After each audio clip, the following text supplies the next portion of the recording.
ሉቃስም የተወደድክ ቴዎፍሎስ ሆይ ከመጀመሪያ ጀምሮ የነበረውን ፍጹም እውነት ታውቅ ዘንድ ነገሮችን በቅደም ተከተል አድርጌ ሁሉንም በየተራው ጽፍልሃለሁ በማለት ጀመረ።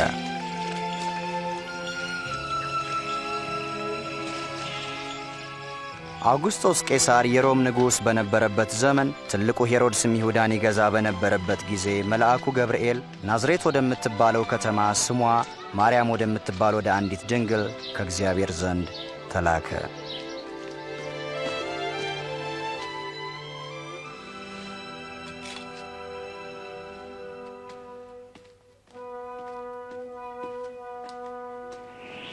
ማርያም ሆይ አትፍሪ፣ እነሆ ትጸንሻለሽ፣ ወንድ ልጅንም ትወልጃለሽ፣ ስሙንም ኢየሱስ ትዪዋለሽ። ይህ እንዴት ይሆናል? እኔ ድንግል ነኝ። የቅዱስ እግዚአብሔር መንፈስ ያድርብሻል፣ የልዑሉም ኃይል ይጸልልልሻል። ካንቺ የሚወለደውም ቅዱስ የልዑል እግዚአብሔር ልጅ ይባላል። ማርያምም በተአምር የጸነሰችውን ዘመዷን ኤልሳቤጥን ለማየት ይሁዳ ወደምትባል ከተማ ሄደች። ኤልሳቤጥ! ማርያም! እህቴ ማርያም! አንቺ ከሴቶች ሁሉ የተባረክሽ ነሽ፣ የማኅፀንሽን ፍሬ የተባረከ ነው። ልክ ሰላምታሽን እንደሰማሁ ጽንሱ በማኅፀኔ በደስታ ዘለለ። ነፍሴ ጌታን ታከብረዋለች፣ መንፈሴ በአምላኬ በመድኃኒቴ ሐሴት ታደርጋለች። ከአሁን ጀምሮ ትውልድ ሁሉ ብፅዕት ናት ይሉኛል።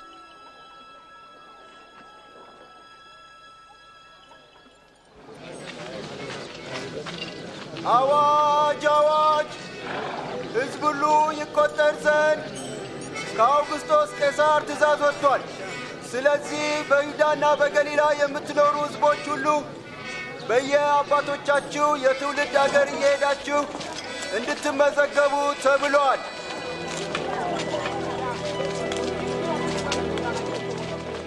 ማርያምም ከእጮኛዋ ከዮሴፍ ጋር ልትመዘገብ ወደ ይሁዳ ከተማ ወደ ቤተልሔም ሄደች።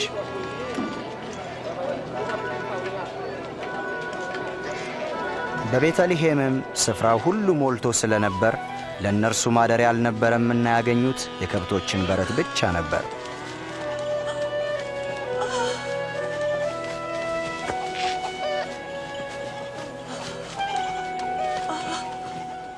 በዚያም መንደር ሌሊቱን በሙሉ መንጎቻቸውን በትጋት የሚጠብቁ እረኞች ነበሩ። መልአኩም በተገለጠ ጊዜ የእግዚአብሔር ክብር በዙሪያቸው አበራ።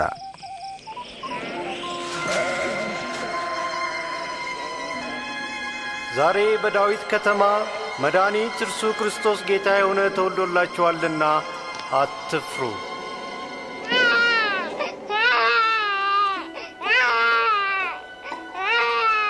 እረኞቹም በግርግም የተኛውን ሕፃን ለማየት ቸኮሉ።